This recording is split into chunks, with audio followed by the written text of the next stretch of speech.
Alhamdulillahilladzi arsala rasulahu bil huda wa dinil haqq liyudhhirahu 'alad dini kullihi wa kafaa billahi shahida. Arsalahu basyiran wa nadhiran wa da'iyan ila Allahi bi'idhnihi wa sirajan muniran. Ashhadu an la ilaha illallah wahdahu la syarika lah wa ashhadu anna Muhammadan abduhu wa rasuluhu la nabiyya ba'dah. Allahumma salli wa sallim wa barik ala sayyidina Muhammad wa ala alihi wa ashabihi ajma'in wa man tabi'ahum bi ihsanin ila yaumiddin. Amma ba'd, fa ya ayyuhal muslimun usikum wa iyaya bitaqwallahi faqad fazal muttaqun. Wa qad qala Allahu ta'ala fil Qur'anil Azim, a'udzu billahi minasy syaithanir rajim. Ya ayyuhalladzina amanu taqullaha haqqa tuqatih wa la tamutunna illa wa antum muslimun. Shadaqallahul adzim. Hadirin jamaah sidang salat Jumat rahimakumullah. Yang pertama, marilah kita senantiasa memanjatkan puji syukur kehadirat Allah Subhanahu wa ta'ala bahwa kita kaum muslimin yang sudah balik dan berakal sehat, yang dengan sebab itulah kita semuanya diwajibkan melaksanakan ibadah salat Jumat.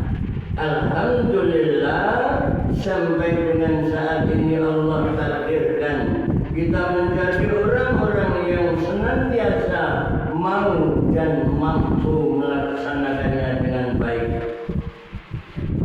Sebab di luar sana jemaah masih banyak saudara kita, mereka laki-laki muslim sudah balik dalam keadaan sehat, yang mestinya saat ini harus masuk masjid, harus sujud rukuk di hadapan Allah, ternyata mereka masih ogah. Di luar sana juga masih banyak jemaah saudara kita, mungkin bagian dari darah daging kita, mereka laki-laki muslim sudah balik, kemauannya untuk melaksanakan salat Jumat menggebu, keinginannya untuk sujud rukuk dalam rumah Allah ini begitu kuat. Ternyata dia tidak mampu memindahkan dirinya dari yang saat ini ada ke dalam masjid kita ini. Artinya jemaah, ada orang-orang yang tidak mau salat Jumat. Secara fisik lahir mereka mampu, tapi tidak ada kemauan. Tapi juga ada yang mereka berkemauan tinggi, tapi tidak mampu menggerakkan dirinya untuk masuk masjid.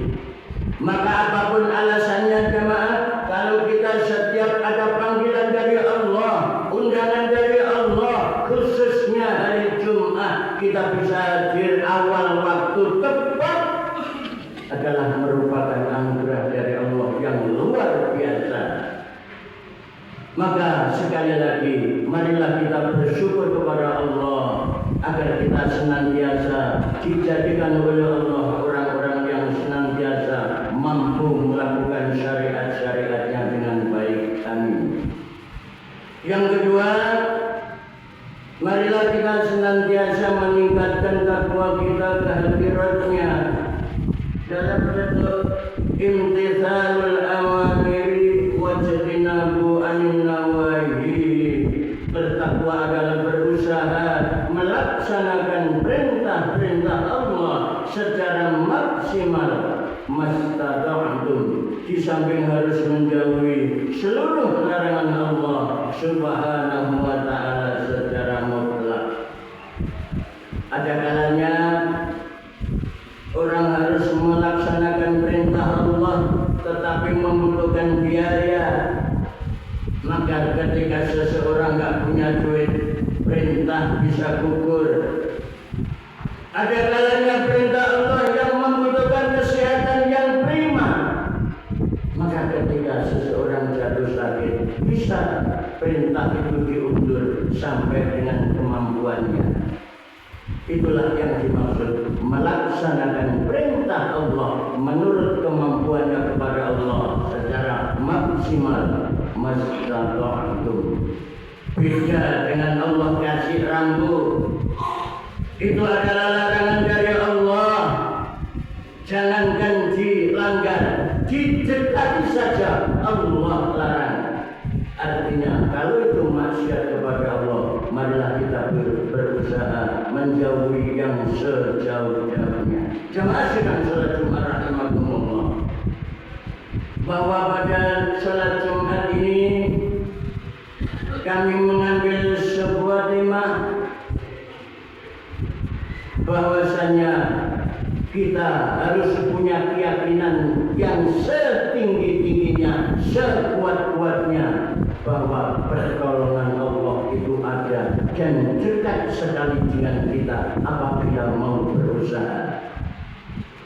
Allah Subhanahu wa ta'ala ingatkan dalam Al-Quran surat Al-Baqarah ayat 45. A'udzu billahi minasy syaithanir rajim. Wasta'inu bis-sabri was-salah wa innaha lakabiratun illa 'alal khashi'in. Shadaqallahul 'azim. Wasta'inu, dan mohonlah kepada Allah kalian semua, karena Allah memerintahkan kepada kita, berarti saya yang berbicara dan jamaah yang mendengarkan mendapat kitab perintah yang sama. Kita punya masalah kesulitan ekonomi, punya masalah kesulitan pekerjaan, kesulitan untuk merawat anak-anak kita dengan baik dan lain sebagainya. Dengan kata lain, manusia itu pasti punya masalah. Sebab masalah hanya diberikan oleh Allah kepada orang-orang yang hidup. Ketika orang sudah berani hidup, harus mau menerima masalah dari Allah.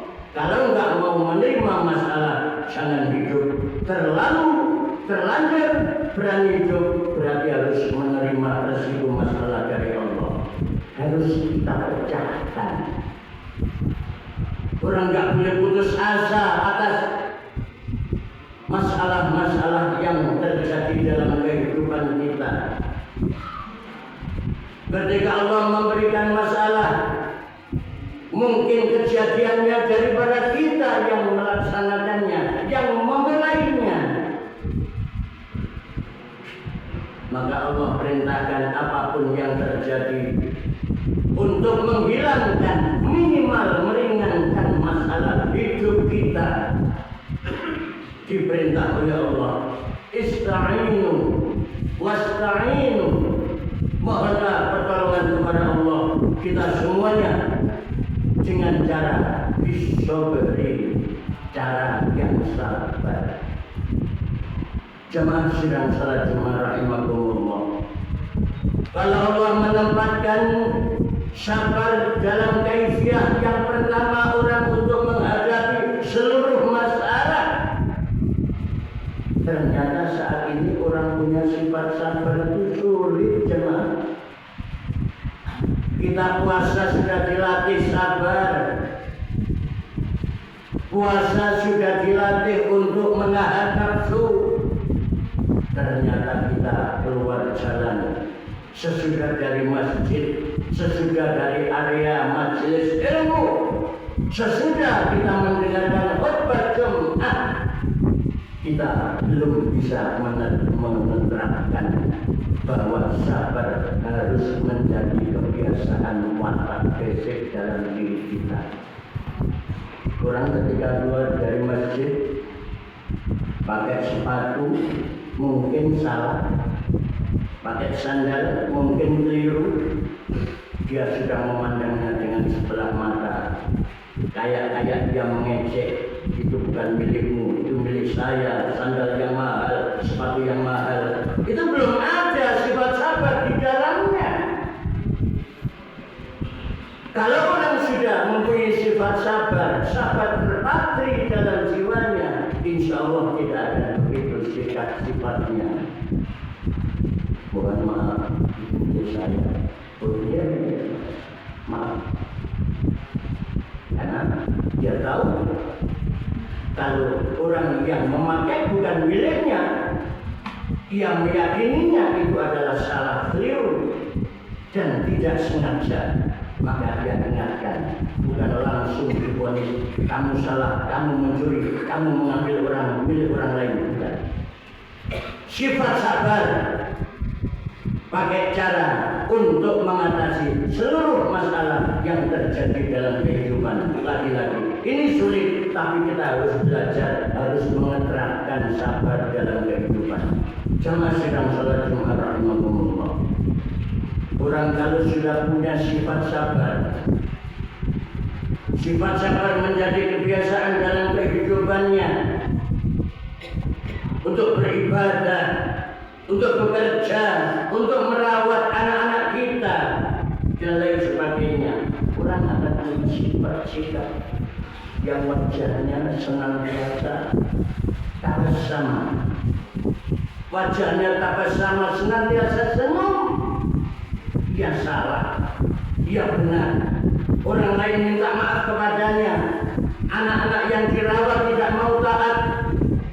Kalau mohon maaf sebagai seorang pendidik, dosen, mengajarkan sesuatu ternyata mahasiswanya tidak bisa menjadi yang diharapkan, tetap sabar. Dalam arti sabar adalah terus menerus melakukan usaha pekerjaan yang menjadi tanggung jawabnya. Bukan ketika tidak berhasil ia putus asa, bukan, tapi terus menerus. Sehingga sabar diletakkan oleh Allah alat kaifiyah untuk memecahkan masalah dalam kehidupan kita. Jamaah sidang salat Jumat rahimakumullah. Yang kedua, Allah perintahkan wassolati, mintalah pertolongan kepada Allah dengan cara sholat. Sholat itu ibadah dalam agama yang rangkaian cakupan pembelajarannya itu paling banyak jemaah. Di kitab apapun hampir ada yang namanya masalah-masalah yang memasukkan ke dalamnya tentang pengertian sholat, mulai dari toharohnya, kanifiyahnya, mulai dari rukun, sunah-sunahnya dan lain sebagainya. Sehingga sholat wajib kita adopsi dalam diri kita menjadi kebiasaan. Mohon maaf jemaah, kalau kita umat Islam menjadikan sholat sebagai kewajiban, kalau kita umat Islam menjadikan sholat sebagai beban, kalau kita umat Islam menjadikan kalau kita sudah sholat kayaknya nggak punya hutang, selesai beban kita, maka persepsi semacam itu Sudahkah benar? Kalau sudah, mari kita lanjut. Ternyata masih salah, kita harus berani koreksi dan harus berhenti untuk tidak menjadikan sholat sebagai beban dalam kehidupan. Kalau Allah Subhanahu wa taala perintahkan wasta'inu bis-sabri was-salah, mintalah tolong kepada Allah Subhanahu wa taala kita semuanya dengan cara sabar dan cara sholat, maka sholat adalah mediasi penghubung maksud kami yang menghubungkan kita dengan Allah. Kalau kita seorang mahasiswa sedang melaksanakan, mengerjakan skripsi bagi yang S1, tentu kita akan mencari seorang dosen pembimbing kita dimanapun beliau berada. Jam berapapun, kalau kita sudah ada kata sepakat untuk ketemu, jam berapa dimanapun, hujan, kita akan berangkat. Karena kita yakin ketika kita bagi mahasiswa ketemu dengan para dosen atau seorang dosen yang kita harapkan, saya akan mendapat bimbingan, mendapat arahan, mendapat apa yang saya harapkan. Tapi ini akan selesai satu demi satu masalah selesai. Itu sebagai manusia. Kalau kita dengan Allah lebih dari itu segalanya. Ya Allah, mata saya sakit, aku mohon sembuh ya Allah. Ya Allah, lambung saya sakit, aku mohon sembuh ya Allah. Ketika kita sudah berusaha secara medis, kita malam berdoa kepada Allah agar penyakit kita diselesaikan, penyakit kita diberikan sembuh. Kita dengan sholat, cara sholat, pengobatan dengan cara sholat, maka sholat kita ketemu dengan zat yang membuat mata kita bisa membuka mata kita untuk pejam selamanya. Itulah yang kita hadapi, yang kita temui. Mohon maaf, enggak cuma seorang dosen yang mengarahkan, memecahkan satu problem dalam skripsi kita umpamanya. Allah lebih dari segalanya. Maka ketika kita ketemu, kita sangat senang, kita sangat enjoy. Berarti kita ingin ketemu dengan Allah, bukan beban, tapi keinginan. Ya Allah, mudah-mudahan anak-anak saya yang saat ini usia SMA, usia baru masuk S1, biasanya perubahan watak kayak begitu. Mereka laki-laki, ya Allah, anak-anak saya ketika saya ajak untuk sholat masih sulit. Untuk taat hormat kepada kedua orang tuanya, mereka malah sebaliknya. Itulah sholat kita jadikan alat untuk memohon kepada Allah agar yang kita harapkan, yang kita mohon kepada Allah Subhanahu wa taala mendapat jawaban, dijawab oleh Allah Subhanahu wa taala. Amin. Tapi kita harus ingat jemaah, ketika Allah perintahkan kita mohon kepada Allah dengan cara sholat dan sabar dan sholat, Allah mengatakan wa inna, dan sesungguhnya sholat itu lakabiratun, termasuk sesuatu yang berat, yang besar, yang berat, illa alal khashi'ina, kecuali bagi orang-orang yang khusyuk semuanya. Jadi Allah mengatakan, Allah memberikan statement, kalau sholat itu berat, ya cuma 5 menit. Sholat itu susah, ya cuma 5 menit. Kalau kita tidak sungguh-sungguh untuk merawat, untuk mengerjakan sholat, tentu 5 menit akan terlibat dengan waktu-waktu yang lain. Dan Allah, illa alal khashi'ina, kecuali bagi orang-orang yang khusyuk semuanya. Siapa orang-orang yang khusyuk? Dalam Al-Quran ada tafsir ayat bil ayat, ada tafsir ayat bil hadis. Ada tafsir ayat bil tafsir. Bukan maksud saya ayat dengan hadis dan ayat dengan tafsir. Dalam ayat ini jemaah Allah menyampaikan bahwa siapa orang-orang yang khusyuk dijawab langsung. Yang menjawab bukan Nabi, yang menjawab bukan ahli tafsir para ulama, tapi Allah langsung yang mengatakan orang-orang yang khusyuk adalah alladzina yadunnuna annahum mulaqu rabbihim wa annahum ilaihi raji'un. Orang-orang yang khusyuk yaitu orang-orang yang berkeyakinan dengan teguh, dengan kuat,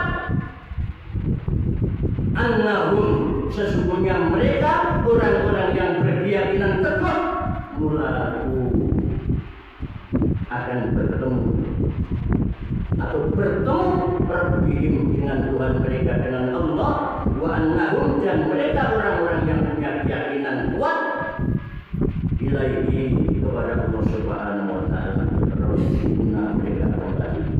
Orang-orang yang khusyuk adalah orang-orang yang berkeyakinan bahwa mereka ketemu Allah Subhanahu wa taala dan mereka akan kembali kepada Allah Subhanahu wa taala. Kita akan pergi jauh yang tidak pulang kembali. Sekali kita pergi tidak akan kembali. Apa sang kita? Apa bekal kita? Maka salah satunya adalah sholat wajib 5 kali dengan baik tekun dilaksanakan pada awal waktu. Itu adalah istimewa, teristimewa bisa dilaksanakan dengan berjamaah.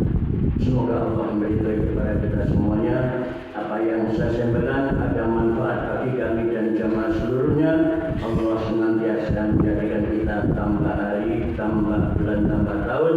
Pada saatnya kita akan menjadi orang yang beristiqomah menghadap Allah Subhanahu wa taala, yang pada ujungnya menjadi orang yang husnul khatimah. Amin. A'udzu billahi minasyaitonir rajim. Bismillahirrahmanirrahim.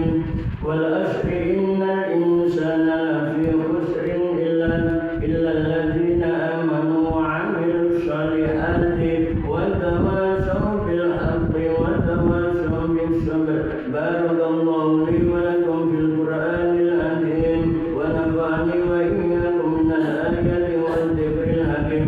Innahu ta'ala jawadun maghfurur rahmanur rahim wa rabbighfir warham wa anta khairur rahimin.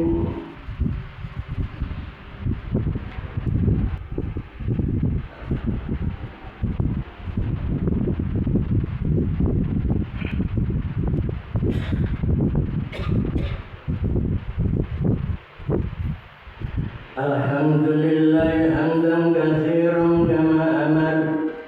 Ashhadu an la ilaha illallah wahdahu la syarika lah, irghaman liman jahada wa kafar.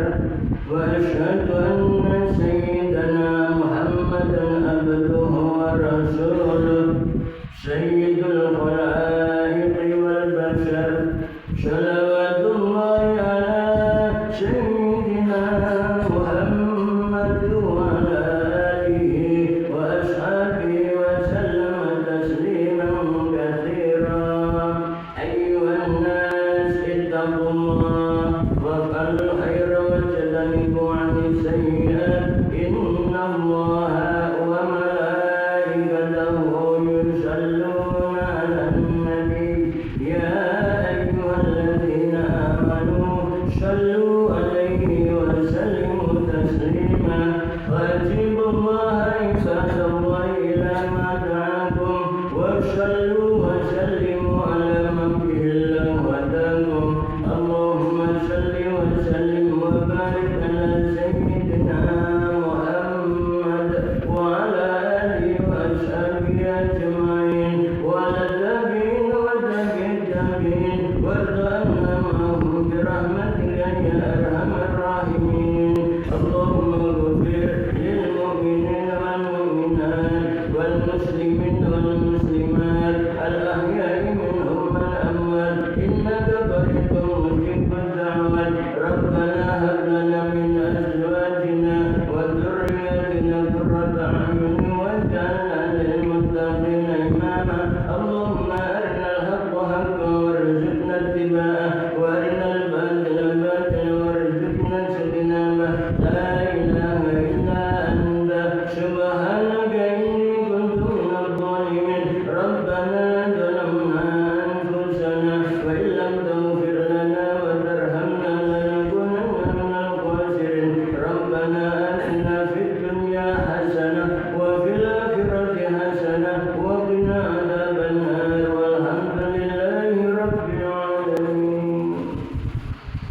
ibadallah innallaha ya'muru bil 'adli wal ihsani wa ita'i dzil qurba wa yanha 'anil fahsya'i